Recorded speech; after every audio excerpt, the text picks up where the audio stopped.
ఈరోజు యోబు మరలా దీవింపబడ్డానికి గల కారణం ఏంటి అంటే, యోబు దేవుణ్ణి చూచే అనుభవంలోనికి వచ్చాడు.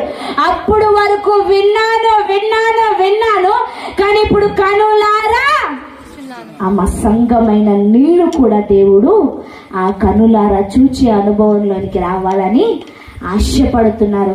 మీరు కనులారా ఆయన చూడగలిగితే ప్రపంచం మారిపోతుంది, ప్రజలు మారిపోతారు, తాగుబోతులు మారిపోతారు, రోగాలు మారిపోతాయి, జీవితాలు మారిపోతాయి.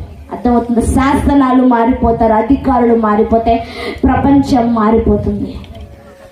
ఈరోజు దేవుడు ఆయన నీలోంచి కనిపించాలని ఆశపడుతుంది. దేవుడు చూసే వాళ్ళందరి లక్షణం ఏంటంటే దేవుని చూపించేస్తారు.